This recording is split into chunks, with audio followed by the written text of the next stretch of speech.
This conference will now be recorded. Welcome everyone to another OCP session. Today we have Leon Lobo. So with like usual, we just start with introducing the speaker. So focus on developing and delivering a national timing strategy. Dr. Leon Lobo is SRO and Head of National Timing Center, NTC, program at the National Physics Laboratory, NPL, the UK National Metrology Institute. The NTC will be developing capability toward a national resilience in time for or expanding digital infrastructure, stimulating the development of an assured supply chain and addressing the skills gap uh, for time and frequency technologies and dissemination solution. A, uh, a chartered engineer with a PhD in high power laser material processes, Dr. Lobo joined NPL in 2011 as group leader for the time and frequency group, working with the team managing the UK's timescale and developing quantum frequency standards. He led the team developing NPLTime, NPL certified fiber-delivered time dissemination solution to the City of London for high-frequency trading systems and regulatory compliances. So it is actually very interesting also when you look at the um, Time Lady, I think was called, right, in London. I was delivering time. And then you Yes. come like 200 years further and Leon with all his technology. So with no further ado, the floor is yours, Leon. Excellent. Thank you very much, and thank you for inviting me to these sessions. I'm really looking forward to the discussion at some point as well. So I'll be talking to you about resilient time for the future and what we are doing in the UK on that front. Now, yeah. So just to run through some of the applications and why time is important to us. I mean, it is very much that invisible utility that underpins the telecom sector, the energy sector, the finance, digital infrastructure in general.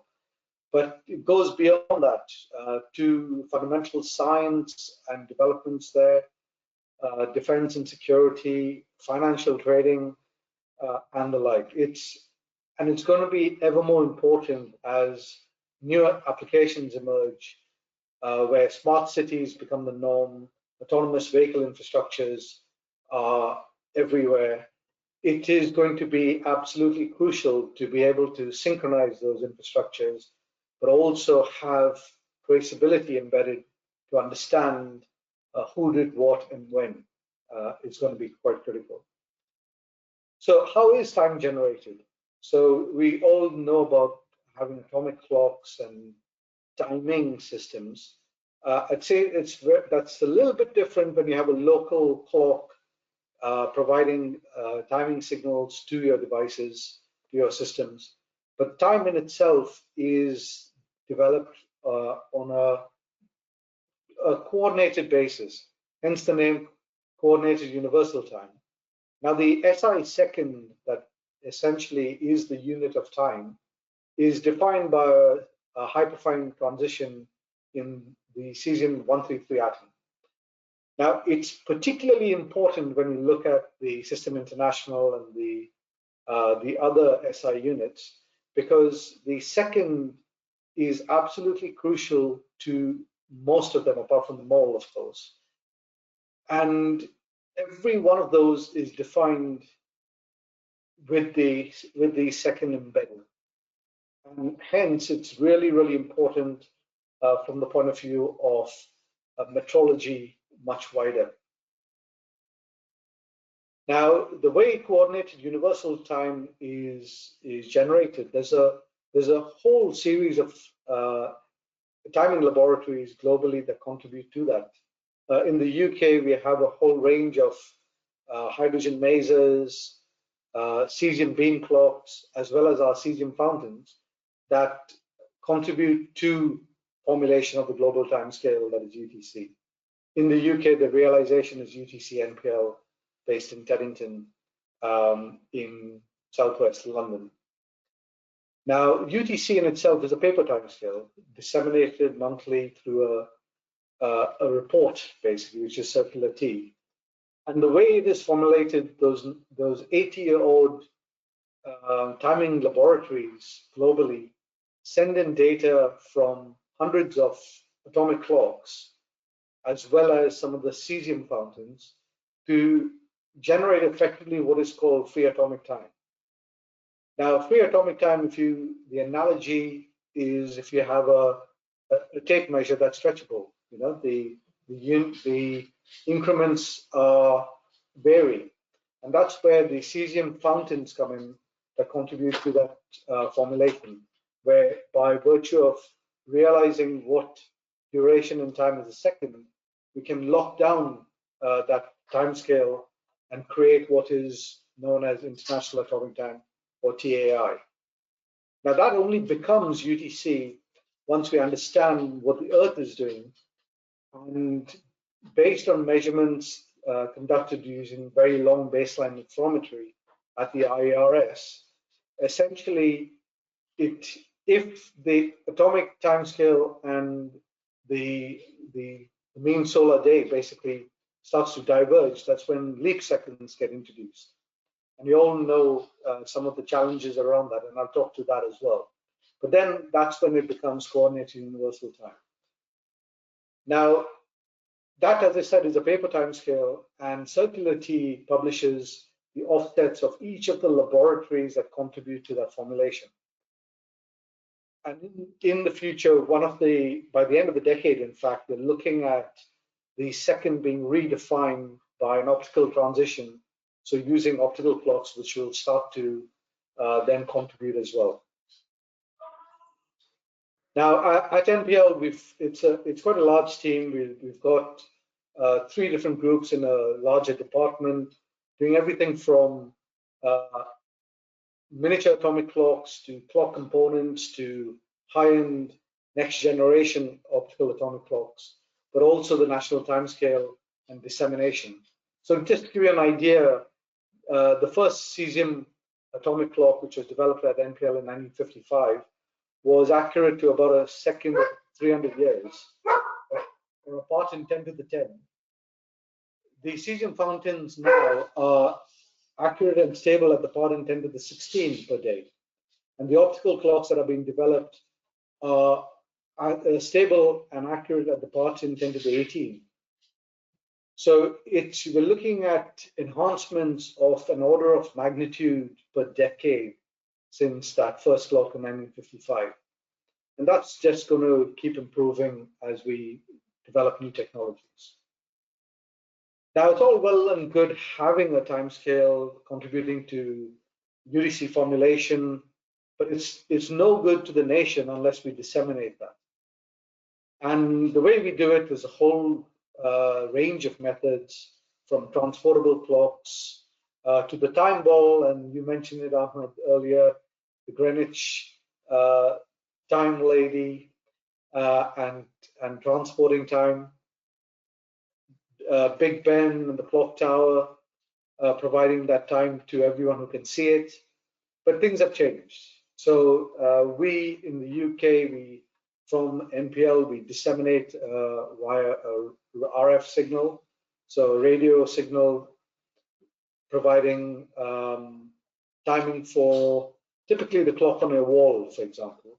But we have NTP servers delivering over the internet. And over the past 5 years or so, we've been delivering a high assured service, NPLTime, over fiber into the City of London for financial trading, synchronization, regulatory compliance. And that's the typical traceability pyramid there on the right in the slide.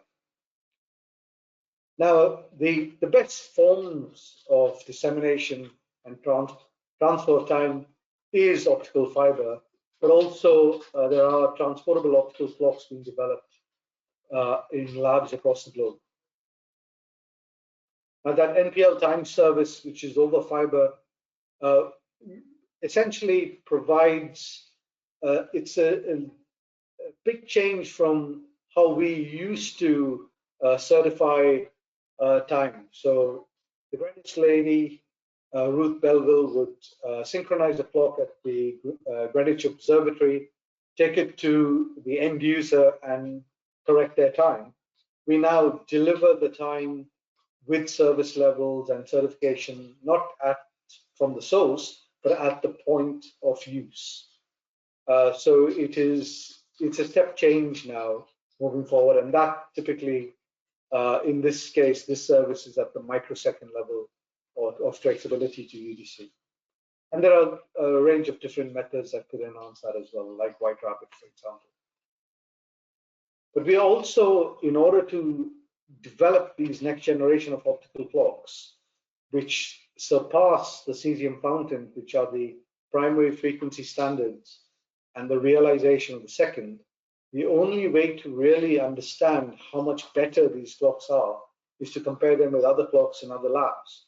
So we've got fiber networks across Europe between national laboratories, transferring very, very stable frequencies in order to compare optical clocks and to understand how good they are and essentially start to shape what the redefinition of the second should be based on. There are other methods. So GPS, for example, and GNSS in general is effectively a time transfer mechanism rather than a source of time. But you can also use communication satellites to transfer time using two-way satellite time and frequency transfer, which uses the same path through the atmosphere, the same path through the transponder on the satellite in order to take out common mode errors and the like. And that is typically the method used to transfer time between laboratories that can't be connected by fiber. So what are the challenges really that we face on a day-to-day basis with regards to time? One of the big elements that you've all come across is that implementation of the leap second. And this chart here essentially was from a few years ago and specifically for the finance sector, and sort of highlights how different organizations in different parts of the world implement that leap second. So the ones you see on the left there, some of them are diluting and stretching the leap second over the duration of the day. Some are adjusting it or their clocks after the fact. Some are doing it before the fact. And one of the reasons why systems fall over is that not everyone does it in the same way. And if you consider everyone doing it differently, you suddenly have discrepancies and offsets between systems, which effectively cause failures.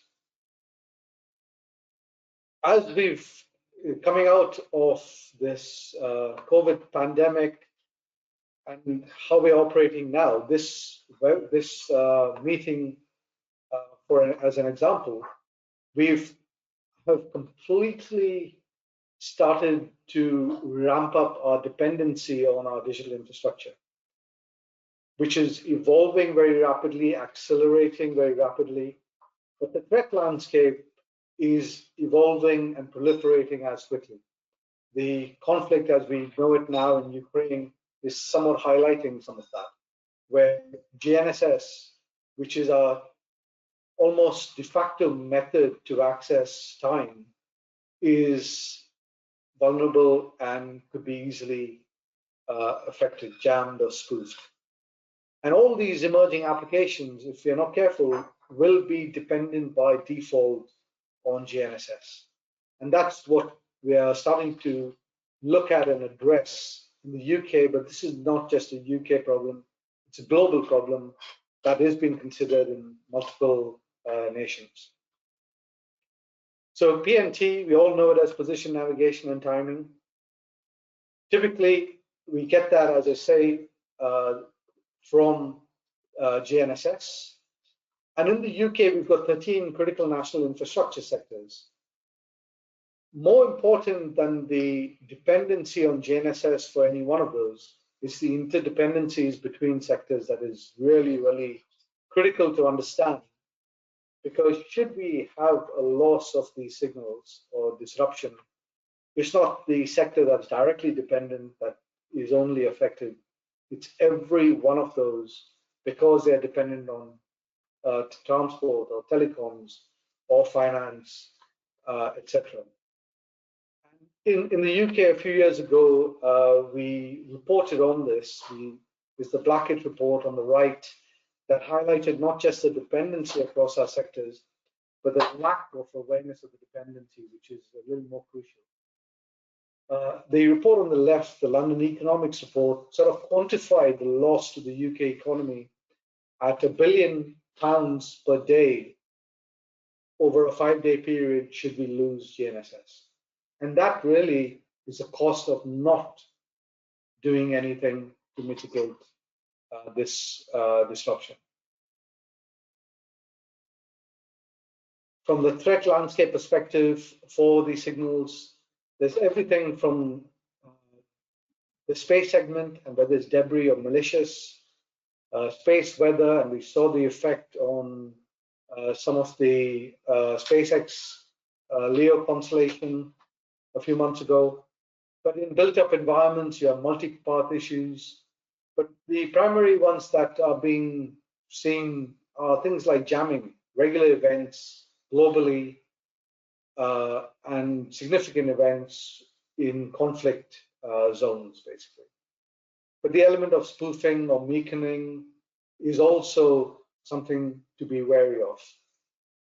And of course, the cyber and the physical is still a massive issue. And of course, human error plays its part. That invisible utility that is time essentially almost always falls in between the gap between cyber and physical security in any organization. It's almost always forgotten, and it really needs to be highlighted because it's going to be crucial from a resiliency perspective that we start to take notice and do something about it. These are some of the sectors that are directly dependent on time. So what does the future really look like for time? We talked about how time is generated, some of the applications, the emerging applications, but across the board, it's not that everyone can just rest on their laurels and do what they do as they do it now. There's going to be an increasing requirement for better accuracy, better stability, better synchronization, 5G, 6G, beyond, lower latencies, the element of better spectrum allocation for comms bands. But more important is it's going to be about being more secure, being more resilient, and essentially accessing time not as we know it now, the signal that's assumed to be everywhere and available all the time, till it's not, but essentially having assured services and assured capability where you have the confidence not only in the performance of the signals, the traceability of the signals to the global timescale, but that it is secure and it will be available in the next hour, in the next day, in the next week and month, because our infrastructure is going to need that confidence. So in the UK, we're doing several different things. There's the piece, as I mentioned, around improving performance, what's coming from the point of view of the redefinition of the second, these new applications, but also the resiliency piece and improving access. That's an important piece as well. How do we get it to where it's needed in the way that it's required for those applications? So looking at, this is a plot effectively of how clocks and clock development has changed over the years. From Essence clock back in 1955, as I said, at the parting 10 to the 10 level of uncertainty per day, all the way through to what is the siege and fountains at the end of that blue curve that denotes the ultimate performance of microwave clocks. But the optical clocks have actually performed much better and have improved much quicker, hence the steeper slope. And they've now outperforming the microwave clocks, hence the consideration for redefining the second. And as I denoted earlier, the optical clocks will become the new primary standards and will be contributing to UTC formulation in the future. Now, from the resiliency perspective and access, there's a whole host of things being done on a global basis. In the US, you're leading on policy.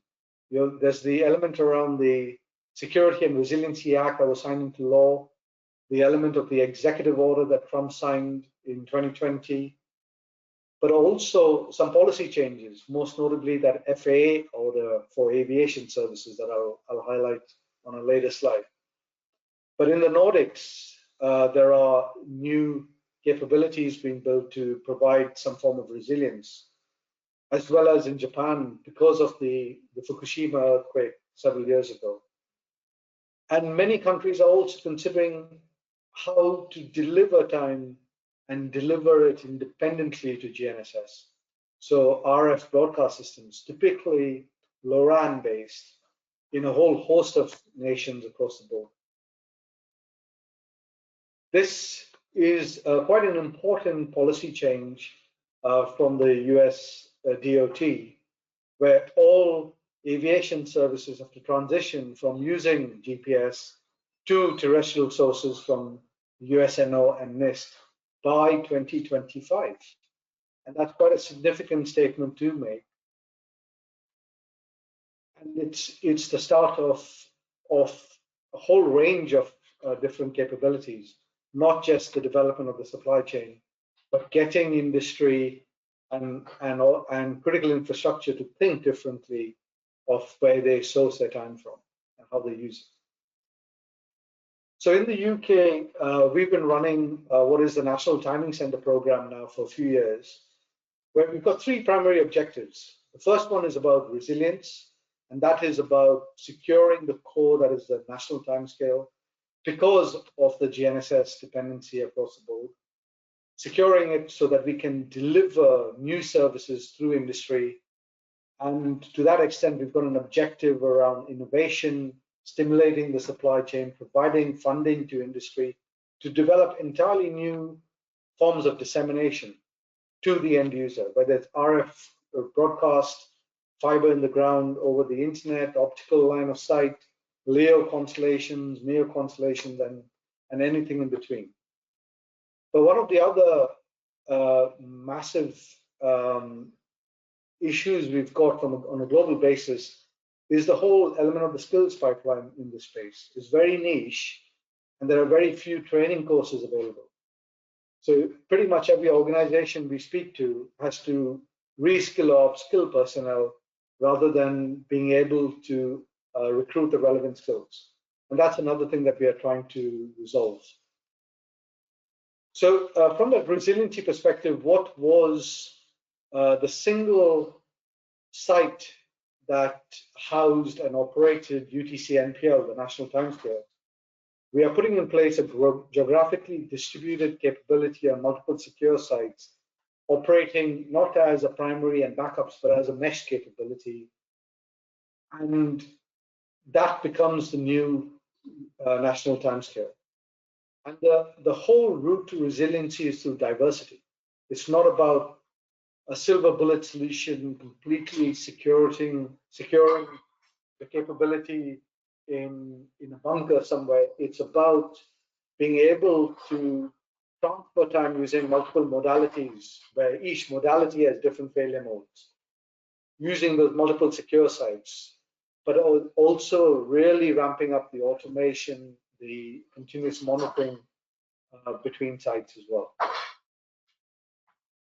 But it's, as I mentioned before, it's not just about the national timescale, but it's also about disseminating it out. And to that extent, we are putting in place multiple innovation nodes across the country in different areas to support different sectors. So we've got one in Scotland that is supporting quantum and photonics and fintech back office. There's one in Cranfield that is supporting transport and aviation and autonomy and smart cities as well.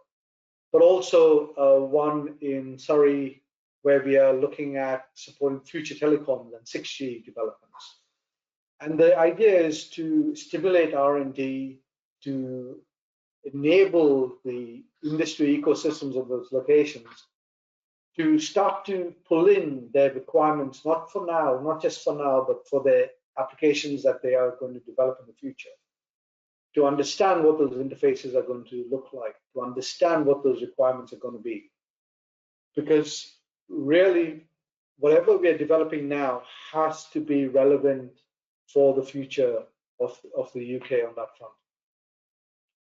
So this 5-year program is developing that core, and then we're looking at the outer layers of the onion beyond 2024. How do we secure critical infrastructure? What mechanisms do we put in place? How do we disseminate across the board? And from the skills perspective, we conducted surveys. We talked to a whole host of organizations and created what is a training blueprint to really roadmap what needs to be done. And to that extent, we are creating a whole range of training courses, everything from high-level introductory courses for decision makers and policy makers, because they are really important when it comes to adoption, to thinking differently around resiliency in organizations, in government, and the general public as well. So introductory courses to time and frequency where general public can access and learn about it, all the way through to very sector-specific technical courses as required. We've launched the first one. It's freely available, so please do use that. And it provides certification at the end as well.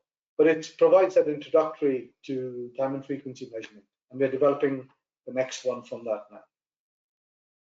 But our vision really is to create time as a true utility where across the board you can access it wherever you require it, and whoever requires it can access it. And really providing a sync fabric across the UK, but also to get people to think differently, because as the redefinition of the second comes about, as we start to disseminate enhanced signals, we need to really start to consider what could we do differently if we had signals better than GPS? What could we do if we had full confidence that we'd have the signals, as I say, in the next day, in the next week, in the next month, at the level that we require it, with all the metrics behind it, with all the security built in? It will stimulate new opportunities, disruptive applications, and effectively lead to prosperity and growth. And that's the sort of way we are thinking moving forward. But of course, this doesn't happen just by itself. Legislation, regulation, policy, standards all plays a part, because they are really enablers to resilient PNT. In the finance sector, for example, we've been engaged over many years helping formulate what is the regulatory technical standard for timestamp traceability that in the European regulation, but also from an international perspective, is really important that IOSCO, for example, is now recommending that UTC form the reference for global markets. Policy, the US are taking a very strong lead on this, and it's really important that other nations also start to consider what needs to change. For example, once assured services start to become available on a wider basis wherever it's required for critical infrastructure or industry, we really need to reconsider what we use as our primary source.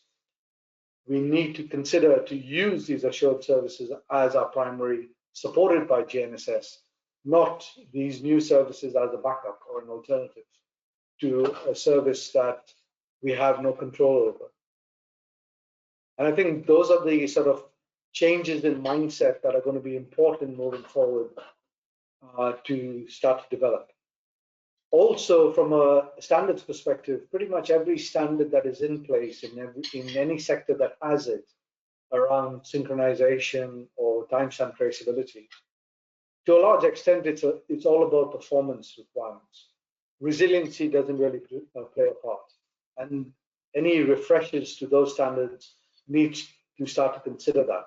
So there's the IEEE P1952 standard that is in development now for resilient PNT for user equipment, is essentially developing with resiliency as the core, and that's really, really great that that's happening.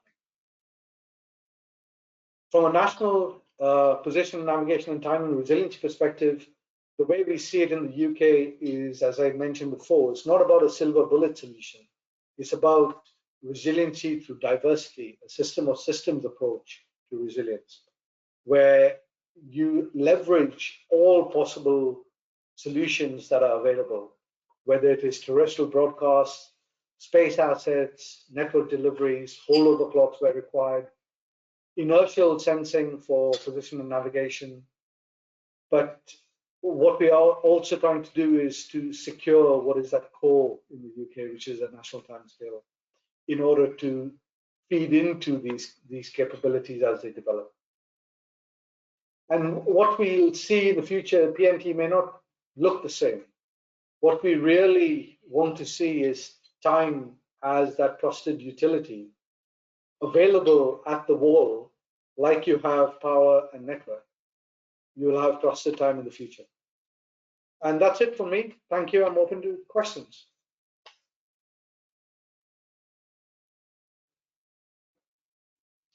Great. So let's open the floor for questions.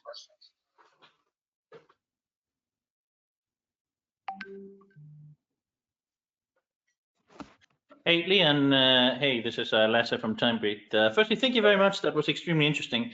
I wonder, can you elaborate a little bit on the future? I mean, what are the things that you see sort of happening in a year from now or 2 years from now, which you're most sort of excited about? What will be your opinion on that? Thank you. Yeah, what we are seeing is many organizations now are really considering how to make their systems more resilient, and the GNSS dependency is being taken seriously. So they are really looking at alternative ways to access time, to implement it, and essentially have some confidence in that business continuity piece. And I think that is going to be a major topic over the next few years from that standpoint, where the element of having assurance that that signals, whether it's over the air or over fiber, provide that confidence to the end user in terms of not just what they're getting, but that they'll get it over the short term and the long term. Okay, that's cool. And yeah, I guess I would have to say that at OCP TAP, we quite agree. And in fact, one of the work streams we have concerns also an API, right? Where previously you ask the operating system, okay, what time is it? Okay, we're actually working on something, and it's Joji is even here. Joji Chalakov is working on this, where instead of just getting a timestamp, you get also an indication of and what is actually the accuracy of this. Okay, so yes. We agree wholeheartedly with you on that one. Yeah, the element of the metadata, I think, is going to be important as well. So not just having a timestamp, but understanding the uncertainty, perhaps understanding the traceability chain, all those sorts of things I think are going to be really important. And yeah, I mean, in the run up to MiFID II, for example, many large commercial banks, for example, undertook surveys within the organization. Some of them found they had 90 versions of operating system running, and some of them were timestamping in Windows. So from the point of view of the regulatory compliancy requirement, say for high frequency trading at 100 microseconds, there was no way that they'd achieve that, even if they had the best signal in the world all the way to their timestamping engine, if they were timestamping in Windows, for example. And so a lot of that has changed now over the past few years. So, Leon, I have a question. Sure. With regards to uncertainty, how do you measure uncertainty? Because we have our own method. I want to see like it is like. Yeah. Yes. So we've actually published a white paper a few years ago for the finance sector. I think that's it's all about traceability for the finance sector, and it sort of details what is what a traceability chain looks like, and how you work out the uncertainty at the point where you're timestamping, based on the uncertainties of each step all the way back to UTC. And then you evaluate that overall uncertainty, which is basically a sum of the root of the sum of the squares of each of the uncertainties in the traceability chain. That gives you the overall uncertainty. Variance, right? Like the law of summing the variances. It's something like that, but it's worth having a look at this white paper. It sort of lays it out. But there are numerous sources for similar things. NIST have documents on that. I mean, there is a guide to uncertainty measurement that is worth looking at in itself, which is very much a metrology piece. Yeah. Any more question? Yeah. Speaking about uncertainty and traceabilities, I was wondering what is the kind of accuracy you can reach in traceability, because most of the service that Metrology Institute provides, it's microsecond levels using NTP. So do you have any kind of service that can reach nanoseconds level or? Yeah, so NTP, particularly over the internet, will give you several milliseconds of traceability. PDP offers you essentially sub-microsecond. And you could use White Rabbit, which offers you of the order of probably few tens of nanoseconds. But those will develop, and I think that's going to be quite important. But the use case needs to demand that as well. And so this is, and in many instances also, that traceability to UTC is sometimes confused with synchronization requirement. And so that differentiation also needs to be considered, where you may need two devices to be synchronized at the nanosecond, but not traceable to UTC. Yes, what I mean. Yeah. I'm speaking about concretely to traceability, to what kind of accuracy you can certify traceabilities. So did you offer a service that is traceable to sub-nanoseconds or sub-microseconds? Or is it more milliseconds traceability? So the services that are raised, so NPLTime, which is the assured service that we deliver to the finance sector, that we at the user end we offer that with a service level of 1 microsecond to UTC. It achieves much better than that, but in order to provide that SLA of a microsecond, we need to manage it more than an order of magnitude better. So it can achieve much better than that, but that's the certification is provided with that service level. But then you can move to different techniques to get better capability for that as well. So White Rabbit, for example, could offer you in the low tens of nanoseconds, basically. Okay. And the next question I have, it's about it's very interesting slide about the leap seconds, how it's handled differently at different stock exchange. Is there any working, because you said that it was a few years ago, but does there is any work in progress to make some kind of conventions about how to handle these leap seconds, or it's still in progress, or? It's still in progress, yeah, in terms of what is the decision about keeping the leap second or transitioning it to something that essentially needs to be implemented over a longer duration. So that discussion is still being conducted amongst the national metrology institutes, as well as, I believe, the ITU.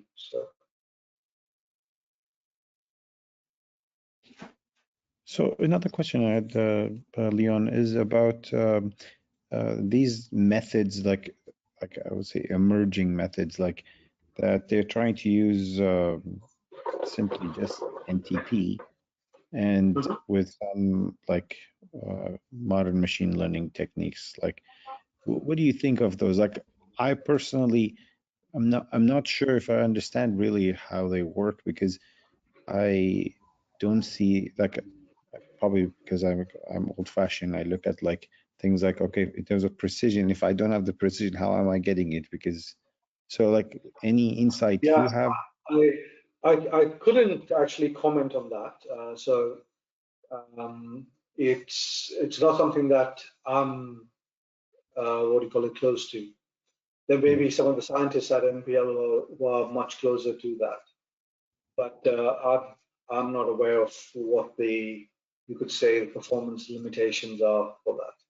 But NTP, as we provide it over the wider internet, which is the usual polling service, that only offers you several milliseconds of traceability.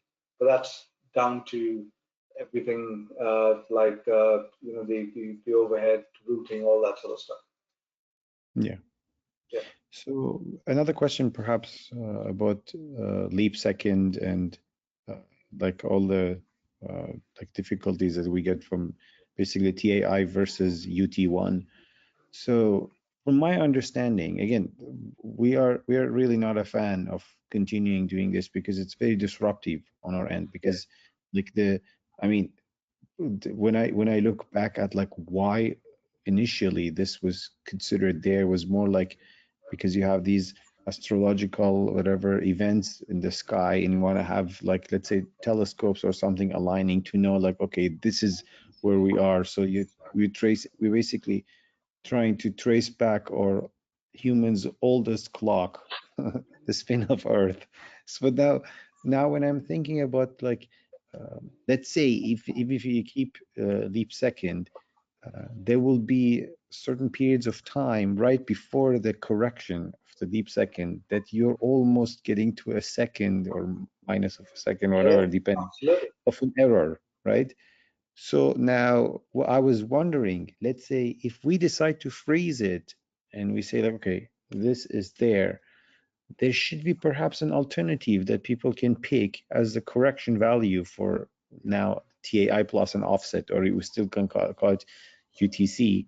And then the offset can be provided perhaps by NPL or someone that you basically go through long interferometry, long baseline interferometry, and then you provide that daily basis, and then they can tap that in. What do you think of that?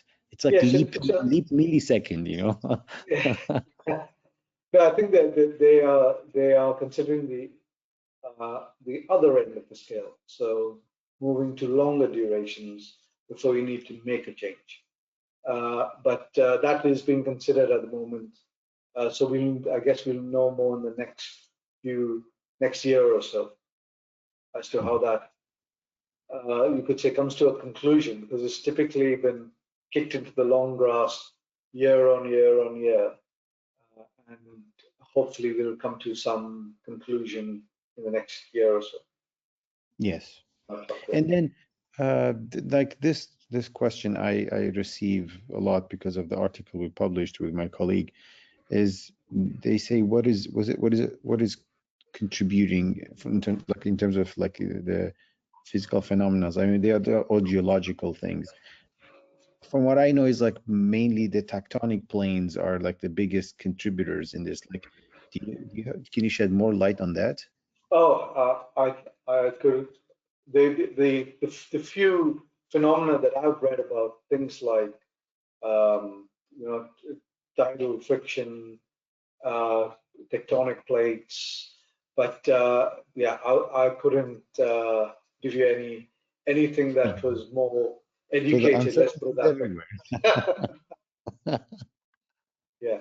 Yeah, like I thought of like tectonic planes are perhaps the biggest contributor because there's not that much, there's no problem for them to, like, let's say move like in terms of the like on like around on the crest of the earth as they do this is a regular, but then the Yeah. masses are so huge and then basically the moment of inertia can change.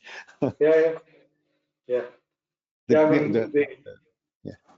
there's the IERS do a lot of research in this area, as you can imagine, and a lot of measurements on that front as well And to I was really thinking, if understand. that's the case, perhaps we can have a model because the movement of these planes is known, is deterministic.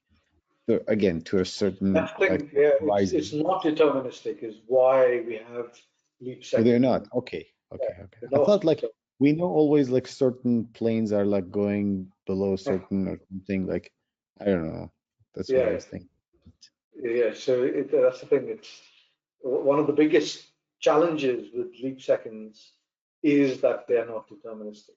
No, I know. I thought Deterministic. like I know, I thought but I the know you're talking movement of the about tectonic tectonic plates. plane is deterministic, so we can perhaps use that to, I I don't couldn't tell you. know. Interesting. Perhaps like it's a chaotic system at large. Well, let me comment on that for a second. I have all the Vries here for grow. I've been in the timing business for many years, and I think everybody agrees using tie time would be much easier because you don't have leap seconds, and you could use GPS time that way too because it's always offset by 19 seconds. UTC times is just leap seconds are terrible. Yeah, I Yeah, I agree. know. Like the like the challenge we get, the risk that we get is much more than I don't even know the benefit, you know. That's a problem. But I mean, we don't have a problem, let's say, when it comes to PTP because PTP uses TAI, but with NTP, it's always a problem. And even for the time card, the time card supports PTP. I mean, it has the PHC that's for PTP, but those who want to use it as a NTP time server, they always ask for where is the like the offset, and then offset, well, we get it, we put an offset there, but then does it do leap second? No, we didn't implement leap second. And now we're like, okay, why don't you? Okay, we'll do it, but which method? There's so many different smearing methods. So it's been a challenge. Yeah. So the official method is to implement it at midnight, uh, 6 hours rather than before? no. It's not recommended to smear it, but Oh, that's you do a step. yeah, you do a separate step. Of course, is a major Oh, problem. that's disruptive. Introduce a 60th second. That's the problem. Yes. In You will computers. have all the servos losing it, like if you do that. And the step forward, it's okay, but step backward, that might happen if the earth is slowing down. It will be horrible to go backward. This would be for Oh the yeah. machine. It will be Yeah, terrible. that's even worse. I guess that's the main reason why there is no consistency in the smearing methods, because you guys recommend literally nothing. Well, don't use UTC, that's it. But that sucks. Yeah. So, is there anything like we see like after optical clocks or not, or like that is more like a speed of light to us right now? No, no. There's a whole range of optical clocks being developed, and each have so there's for example at NPL we have a strontium ion development, ytterbium ion development, a strontium lattice development, and they each have different, you could say, benefits. They have different operating modes as such, but how the second gets redefined may not be just by a single transition. It may be by essentially being able to use multiple species of clock, as long as you can demonstrate the performance and comparisons between multiple clock species. So that's what is being considered now. But we expect to see there's a target date of 2030 for the redefinition, but that could go to 2035 before that gets done. So like for example, I've seen this the development of like this iodine clocks that like I think they all fall under the category of optic clocks that you have basically we move. Is that correct? Like yeah, so if they're using optical transitions as opposed to microwave transitions, then they would be classed as optical clocks. and this is more in terms of the frequency, right? Because now they're in Correct. terahertz. Right. Yeah. Yeah. So the cesium fountain is at 9.2 gigahertz. Yes. Optical clocks will be hundreds of terahertz. That switch in itself gives you you're looking at orders of magnitude of increased precision to break down the second, but inherently also gives you enhanced stability. Yes. So you have much better capability on that front. There are also lots of additional benefits from the optical clock development. So the cesium fountain at the partant end of the 16 is sensitive to gravity potential being different if you raised it by 1 meter. So at the 16 decimal place, the frequency changes if you raise the fountain. The optical clocks, if you raise them by 1 centimeter, the frequency changes. So they are also being considered as sensors to map the geoid, for example. So you have a very localized sensor for gravity potential.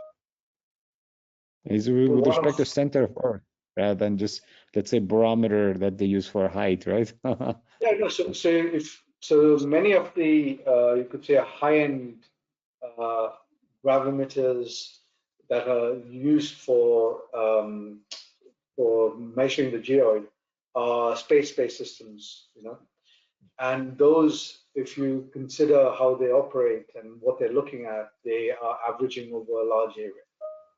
Whereas a clock on the ground is giving you a local measure.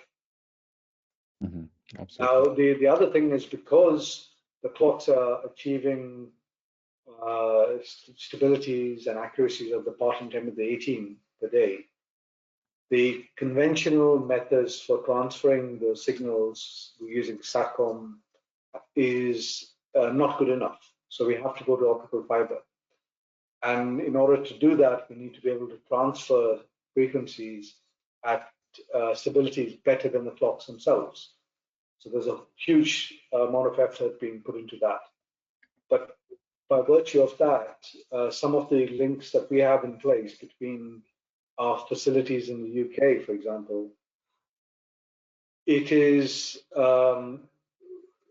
several years ago where we were doing these experiments, we picked up noise, and it just so happened that the lead scientist is Italian, and he was talking to his folks the next day, and they had an earthquake in Italy, which he detected on his frequency transfer fiber network.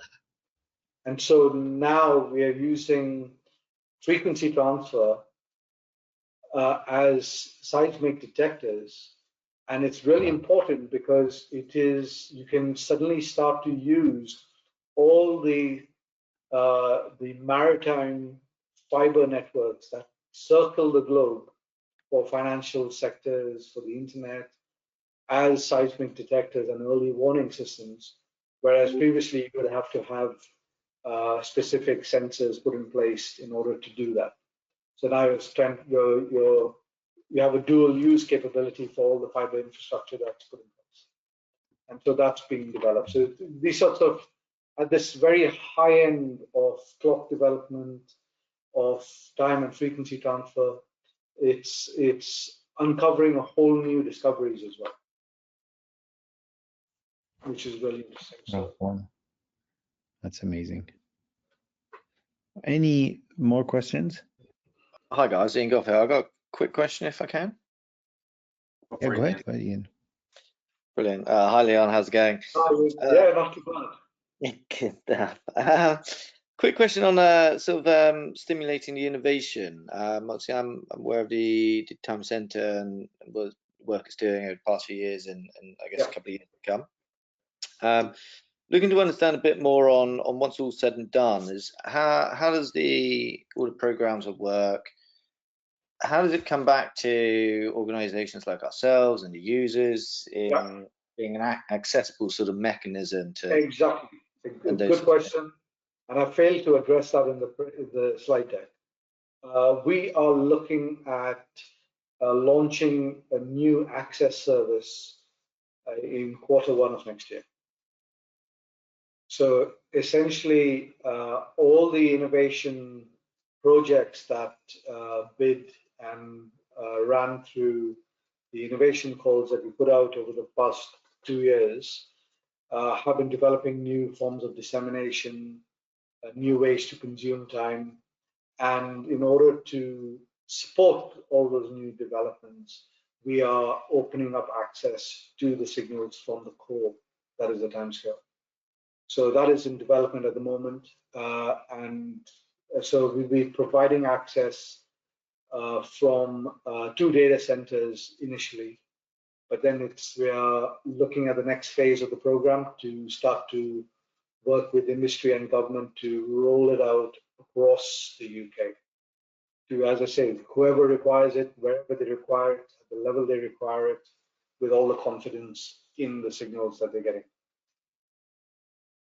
So yeah, definitely, well, get in touch, but that access service is coming.